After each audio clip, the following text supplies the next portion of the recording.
everyone, and welcome to another episode of FEAST Foreplay. I'm here today with Nikkiema Rai. Welcome, Nikkiema. Thank you for having me. It's great to have you. For those of you who are new to FEAST, and this might be the first time you're listening to our podcast, we are the Festival of Embodiment and Sexual Transformation, and we run an annual retreat.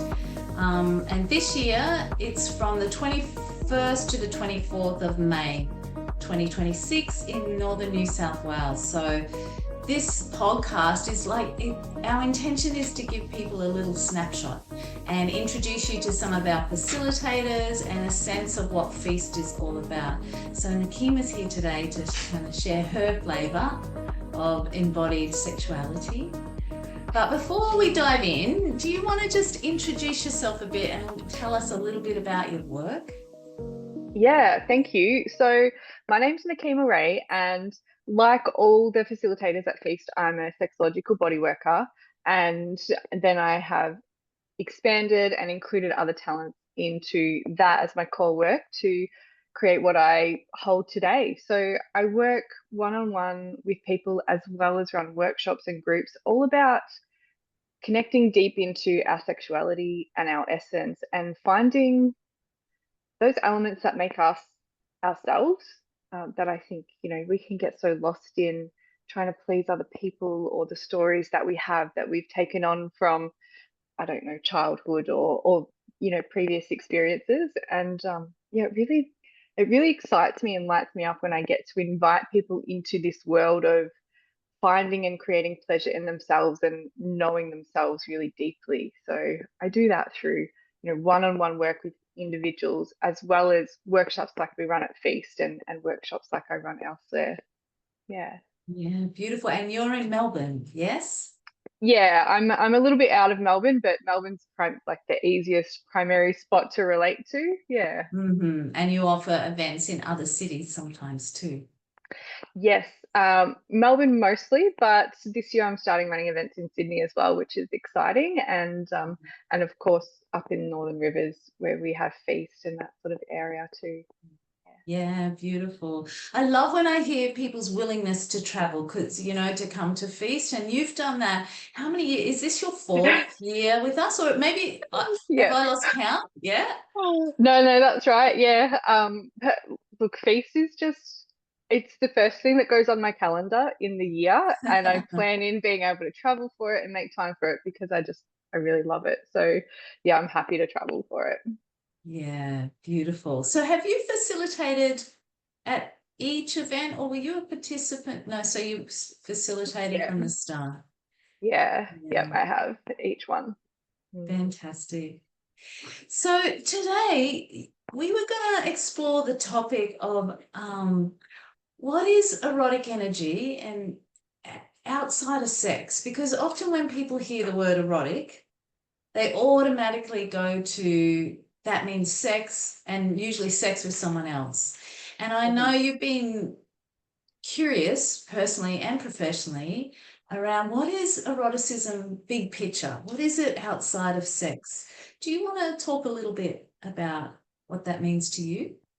Yeah, so this is something that I've really been like playing with in my own world, as well as, when I'm with clients, is the concept of the erotic as an aliveness that we can connect to that weaves through all of our life, and not just in having sex with someone else or, doing something sexual with ourselves, but in like moments of really deep presence where that that openness and aliveness gets to really flow through your body. And so that could be something like, watching a beautiful sunset and just being so present in yourself and noticing the sensations in your body that you feel the aliveness of the moment, or, that first bite of like your most favorite food. And for me, like the presence we bring to those things is what brings that erotic. And it's not necessarily sexual to have that first mouthful of your most delicious favorite food,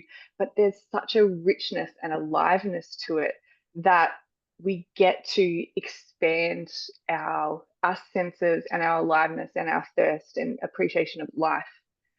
And for me, that's eroticism. And when we get to tune with that presence and that aliveness everywhere, it kind of amplifies it everywhere as well. So I feel like Mm. if you can tap into that when you're looking at a sunset, you know, versus being how present you can be with a lover, like why not amplify that everywhere that you can?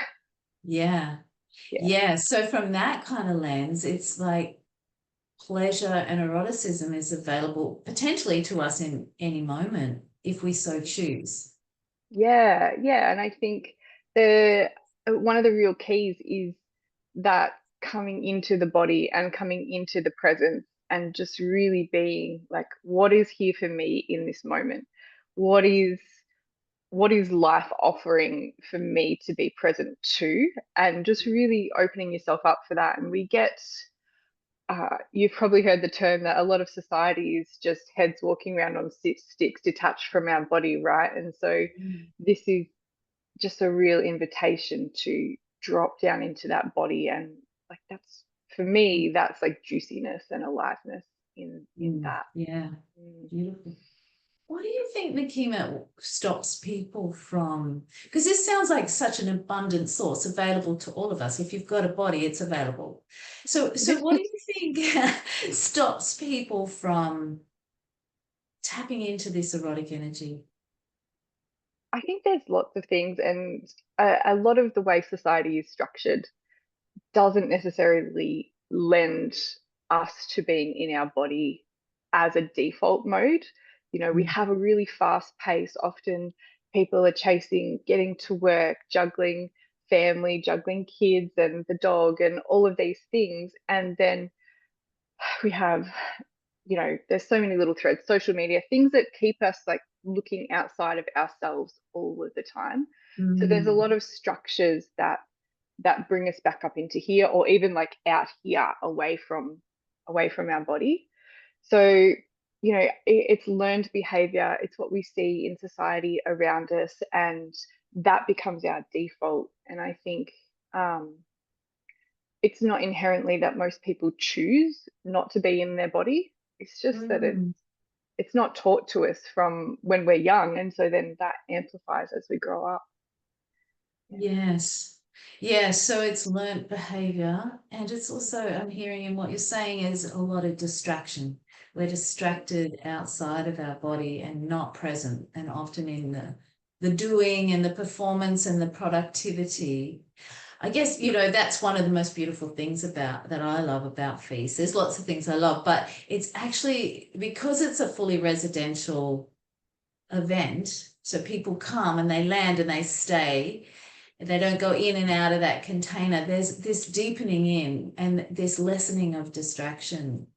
Mm. Is that what you notice at Feast? Yeah, I think it's a really special format being residential, because you kind of you arrive and you're like, yep, I'm here for this many days. So the mindset is like I'm locked in, you know, I'm here for this amount of time. And Mm. it's not like, oh, I have to go and go to dinner tonight. So, you know, then you're kind of in the workshops in the day thinking, oh yeah, but am I going to finish in time to get to dinner? It's like, no, I'm here for this whole time. And you really get to let your body, it's like taking a breath, right? Mm. Into this space. Yeah. Yeah. Yeah, it's a commitment too, isn't it? It's a commitment to ourselves. And within that container, there's so much choice and people are breathing in and breathing out. And I often notice, and for myself too, there's such a journey. It's not through Feast. Like there's ups and downs and twists and turns and things, there's layering. And really dedicating that space is such an investment, Mm. in Yeah, ourselves. it's not something that we often take time to do. Mm, And I think it's really special for those that make mm, that choice and allow themselves to have that experience. mm, mm. I know how committed you are to your work and also how you're so committed to your own personal journey that you bring and weave into everything that you offer. I'm curious, like on this topic of eroticism, like how do you personally cultivate that in your life? What do you do? Well, it's an ongoing thing, right? Because I still have these distractions in my life and things that, kind of tease and invite me away from my body. So I have a daily meditation practice. And on top of that, there's just the constant reminders of taking a breath or noticing what's happening in my body. It becomes more habitual over time. When I started this, I wouldn't have thought 10 times a day, like, oh, do I need to soften my jaw, or can I take a bigger breath now? What's happening, what's happening in my body? Mhm. But now those things become more of a habitual check-in for me, aside from a dedicated practice each day. It's like, okay, I've been staring at my computer for, an hour doing admin. Where do I actually need to move, or how can I invite my breath deeper? And that really habitual piece um, is so important for me. And it's in that I keep getting invited into present, um, which is where that Mm. you know where that eroticism has its space. And Mm. yeah, even just Yeah. even just little moments of like stepping outside onto the back lawn and noticing how blue the sky is. Wow. I could have sat Mm. inside for those extra couple of minutes, but now I've got this well of aliveness that's bubbling up through my body. And Mm. that's those moments where sometimes, even if I don't feel like it, I have to choose that presence. And that's where the erotic comes through my life. Mm. Yeah. So there's a real intentionality of coming into your body. And at the start, if that's new for somebody, it's like that repetition and practice. It builds it into our body memory where it just becomes automatic. Yeah. We just automatically feel our Yeah. body and start noticing when we're tolerating or going along with something. And then there's also something in what you're saying about what you give attention to. So, you know, going outside, can you notice where's the beauty? Mm. Where's the erotic in this moment? Yeah, both Yeah. of those things. Yeah. And sometimes it's in even just being present to the things that you wouldn't think are pleasant. So as an example, we're in the middle of a heat wave here. We had a 48-degree day the other weekend. Well, I don't recommend going outside in that. My dog still needed to do a wee and things like that. So going out and actually just feeling like the heat on my skin and feeling like how hot the air was to breathe in. It's not even necessarily looking for pleasure in that, but just the Mm. wow, I'm really noticing this. And I'm really just like feeling something different to what I was a few minutes ago inside, like giving myself permission to really be where I am. Yeah. Yeah, yeah, which is another myth too, isn't it? It's like the erotic is always feels good. There's also the shadow. And can we be Yeah. with that? And what aliveness is available to us in those shadow spaces or what's Yeah. uncomfortable? Yeah, Yeah. beautiful. Mm. What you're doing a couple of advanced workshops this year at Feast. Yes. Yeah, which we're really excited about. How might you're doing the erotic mirror and archetype roulette, so people will be able to Mhm. see that on our program. Um, how are those workshops going to support people to deepen into their erotic selves?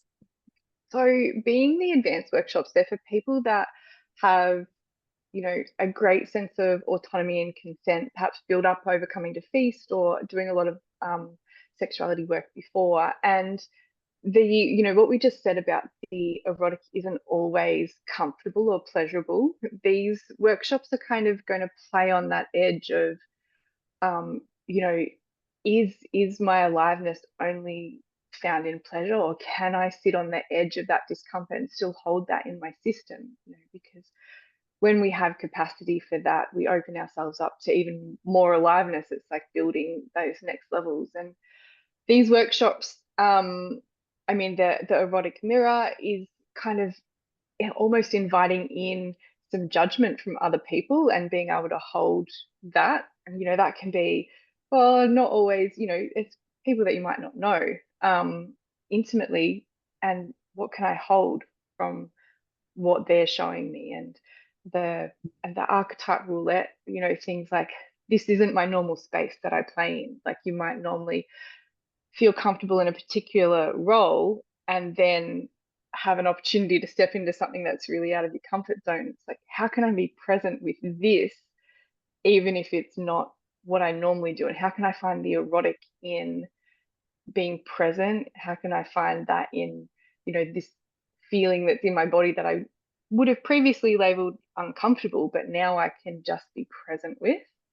So yeah, there's going to be some opportunities in these workshops to really be like, okay, this would normally be a bit edgy for me, but if I take off the labels, what is available to me in my body? Yeah. Yeah, what an offering. I'm so looking forward to them, especially for people. And that's the thing about FEAST. It's for beginners right through to people who've had a bunch of experience and want to deepen and grow even more. And so providing these containers for people to get really explore these uncomfortable edges and see what else is possible. Because there's always something more possible when we're Yeah. working with eroticism, yeah? Well, that's it. And we kind of we build our capacity and we build our understanding of ourselves the more that we continue to drop into these things. Mm. And so perhaps what was uncomfortable or an edge for, even for me, like 5 years ago, now gets to be a place where I can hold this now. So where's my next little bit of edge that I want to explore and expand and grow myself in my eroticism? Yeah. Yeah, so exciting. And you're offering a couple of temples coming up soon. Yeah, so temple's this really fun space where we build in those layers of consent and knowing and understanding your body in these spaces where sexuality is really welcome. And so in Melbourne, actually on Valentine's Day, so it can be as romantic as you want it to be as well. I'm running a women's only temple, and then a few weeks after that, a mixed space temple in Sydney. So I'm really looking forward to those. And I love that they're like Feast, they're available for people who are really new to the work or who have been in this space before, and they get to really step through and learn about themselves and their embodiment in that sexuality space. Beautiful. And where do people find out about those, Nikki? Um, well, I play most on Instagram at Somatic Sexologist, and I Uh-huh. also have a website, nikkiemarai.com. Yeah, yeah, beautiful. Any last bits you want to add before we say goodbye to you for now?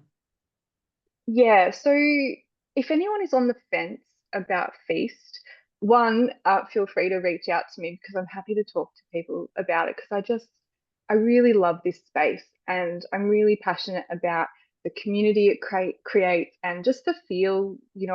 I've been to festivals where I've been alone and haven't really known, who to talk to and that sort of thing. And then at Feast, I just find I will walk up to anyone and have a conversation and a chat.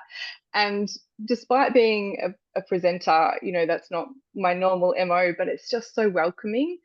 And got a real family community feel to it.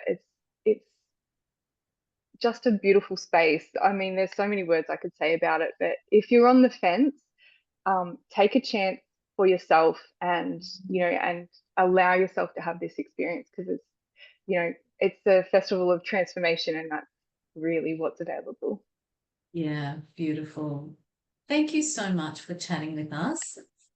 I can't wait to Pleasure. see you in a matter of months. Yes, And I'm so yes, excited. we'll be together again soon. And if people are looking for tickets, you can go to our website. There's still tickets. Third round tickets are currently open.